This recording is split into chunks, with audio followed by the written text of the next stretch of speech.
잘 못한다 그러면 아까 살짝 넘어가는 거 저는 항상 얘기하거든요. 이게 꼼꼼하게 한다고 얘가 기억하는 게 아니다. 반복이 중요하다. 일단 훑고 넘어가고 또 한 번 해라. 못하는 애들을 잘하려고 꼼꼼하게 시킨단 말이에요. 그래서 저는 구교재를 2번 하는 게 그 시간이 더 낫다. 애도 덜 지겹고 선생님도 덜 힘들고 애들은 학습 효과가 더 좋다. 그래서 한번 쭉 훑고 다시 한번 문제는 2번째에서 풀자. 문제 푸는 거 넘어가도 돼요. 특히 안 되는 친구들은 반복이거든요. 그래서 그거를 이제 너무 강사님 마인드 너무 그렇게 막 다 해야지가 아니고 좀 비워놨다가 나중에 채워도 충분히 할 수 있다.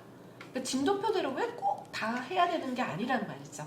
그러니까 이 진도표도 아이들에 맞춰가지고 바꿀 수 있는 유연성이 있는 거기 때문에 사실은 모든 아이들을 다 맞출 수가 있고요. 저는 항상 그래요. 저희 학원에 적응 못하면 딴 학원 가서 적응 못합니다 라고 얘기해요.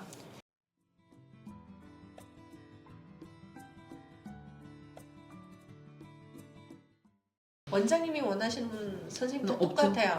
다 똑같아요. 실력이 좋고 신청을 하고 네, 다 강의 잘하는 선생님 그리고 내가 좀 이렇게 말도 잘 듣는 선생님. 네네. 그런 선생님은 원장님한테 있을 이유가 없죠. 그쵸. 원장님이 월급을 더 많이 주실 거예요. 그 다른 분보다. 그렇죠. 네. 그래서 저는 항상 아주 최상의 선생님은 언제든지 다른 데도 갈 수 있는 기회가 굉장히 많다라고 생각하시면 돼요. 그러면 네. 자주 이동이 나와요. 그래서 저는 이제 강사님은 내가 만약에 실력이 있다 그러면 강사님은 내가 가르쳐서 실력을 완성시키거나 아니면 조금 실력이 좋은 애들 내가 가르치고 손이 좀 많이 가는 애는 강사님한테 맡기고 그 2가지를 다 잘하시는 분은 진짜 없어요. 그러니까 너무 힘든. 네. 그리고 실력이 좋고 인상까지 좋다 그러면 갈 수 있는 확률이 너무 높아요. 변화의 가능성이. 그렇죠. 어디든 더 좋은 조건을 제시하면 갈 수 있죠. 그래서 저는 약간 그런 부분에 있어서는 완벽한 선생님보다는 부족해도 내가 조금 가르칠 수 있는 선생님 아니면 마음이 정말 나랑 잘 통하는 선생님 이런 선생님을 뽑는 거를 먼저 추천을 드리고 근데 이제 원장님이 실력이 없어 그러면 실력을 채우시러 가야 돼요. 근데 그 원장님은 지금 실력이 있으시니까 좀 가르쳐서 성장 가능성이 있는 선생님을 일단 찾아보시는 거 요거를 일단은 추천을 좀 드릴게요. 이거는 이제 선생님들 수업하는 건데 강사 교육할 때도 저희는 이제 이런 식으로 아예 PPT도 있는데 영상도 다 찍혀 있거든요. 횟수와 순서대로 이렇게 다 나눠놔요. 그래서 강사님들이 어떻게 수업하는지를 알 수 있게 이걸 그냥 다 프린트를 해도 줘요. 그러면은 찾아볼 수도 있잖아요. 그래서 일단 강사님들도 교육하는 것도 이제 프랜차이즈 같은 경우는 뭘 어떻게 시키는지가 가이드라인이 제시가 돼 있는데 그거를 문서 하나 사진이나 PPT로 만들어서 선생님들께 제공을 해주셔야 돼요. 그냥 저절로 알아서 배우는 선생님은 없거든요. 그래서 한 번은 이제 전체적인 커리큘럼 훑어주시고 한 번은 내가 가장 많은 수업해야 되는 종류의 책을 가지고 교육을 해주시고 그리고 교육 한 번 한다고 절대 모르잖아요. 그러면 이렇게 사진으로 된 거 찾아볼 수 있게 좀 만들어서 비치를 해놓고 선생님을 주시고 수시로 찾아볼 수 있게 그리고 저는 강사님들 오시면 그 강사 계약서도 있지만 일주일째 교육 그게 있거든요. 그럼 첫째 날은 무조건 인사하고 본문 저희가 다 복사해서 드려요. 본문을 웬만한 것들 다 복사해서 드리면 선생님들 한 번만 읽어보시면 되거든요. 그리고 이제 워크시트도 직접 풀어보는 거. 그러니까 직접 풀어봐야 속도감이 올라가고 내가 뭘 모르는지 아는데 그러니까 실력이 없다 그러면 그냥 실력이 없는가 아닌 선생님 이 수업을 준비하기 위해서 이 정도는 이제 풀어봐야 되니까 이번 달에는 그러니까 이번 주에는 요거 풀어주시고 이번 주에는 요거 풀어주시고 이번 주에는 요거 풀어주세요. 수업 틈틈이 풀어주셔도 되고 욕심 있는 선생님은 사실 가져가서 다 풀어오세요. 그래서 왜냐하면 선생님께서 아이들을 가르치셔야 되기 때문에 선생님도 준비가 되셔야 되고 또 선생님은 준비가 되셔도 내용을 모르면 못 가르치면 아이들은 선생님이 영어를 이제 못한다고 말을 하잖아요. 그럼 선생님들은 오히려 더 그거 싫어하거든요. 그렇기 때문에 공부할 뭔가를 줘가지고 그걸 할 수 있게 만들어 주시면 조금 더 나아지기는 하긴 할 것 같아요. 그래서 그 원장님의 그 수준이 높거나 기대치가 높기 때문에 강사님들이 부족하실 수도 있어요. 충분히. 근데 그거는 저는 이제 노력하는 강사님이면 저는 괜찮다. 근데 노력하지 않는 강사님은 실력은 없는데 노력하지 않으면 그거는 또 발전이 없기 때문에 조금 노력하는 강사님을 뽑아주시면 좋긴 할 것 같아요. 그래서 강사님 뽑으실 때 사실 이제 뭐 인터뷰도 길게 하고 뭐 내가 좋은 사람 막 열심히 하겠다는 사람 뽑지만 사실은 막상 와보면 또 안 그럴 수도 있고. 아 맞아요. 그런데 네, 그죠. 부족한 게 눈에 많이 보이죠. 근데 모든 선생님이 완벽할 수는 없기 때문에 그냥 나랑 맞춰가는 것 같아요. 초등 저학년 어머님들이 오셔도 네. 이런 분위기에선 애들이 재미없을 것 같다고 이랬던 그쵸. 분위기가 제일 컸었던 그거를 상담으로 이렇게 할 수 있는 자신감이 원장님이 안 해보셔서 그런데 아이들이 실제 다 재밌어하고 잘 적응하고 학업 성취도 굉장히 높아요.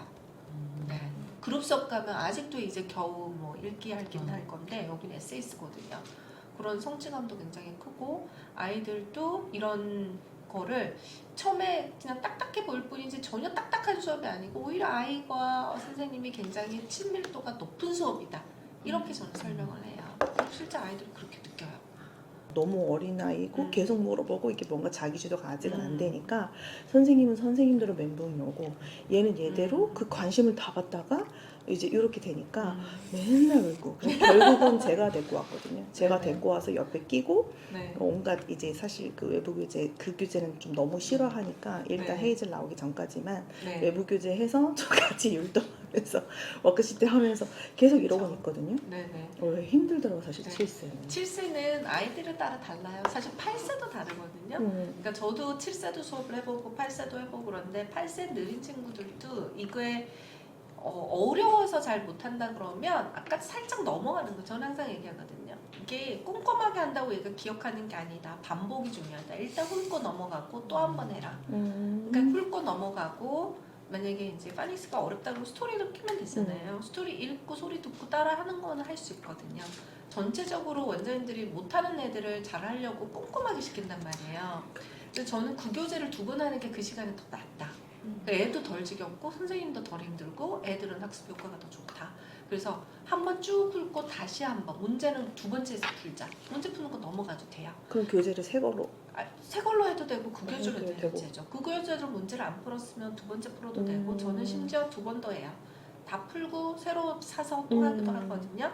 그러니까 그렇게 해서 저는 반복을 2번, 3번 하는 게 모든 학습에 가장 중요한 건 이제 특히 안 되는 친구는 반복이거든요. 그래서 그거를 이제 너무 강사님 마인드 너무 그렇게 막 다 해야지가 아니고 좀 비워놨다가 나중에 채워도 충분히 할 수 있다. 뭐 체크업 테스트 못하면 저희는 다 빼고 나중에 전체 복습할 때 하기도 하고 그러니까 그런 약간 융통성, 응객이 좀 필요한 게 자기주도 학습이에요. 그러니까 1대1 학습은 개별 맞춤이잖아요. 그러니까 진도표대로 왜 꼭 다 해야 되는 게 아니란 말이죠. 그러니까 이 진도표도 아이들에 맞춰가지고 바꿀 수 있는 유연성이 있는 거기 때문에 사실은 모든 아이들을 다 맞출 수가 있고요. 저는 항상 그래요. 저희 학원에 적응 못하면 딴 학원 가서 적응 못합니다 라고 얘기해요.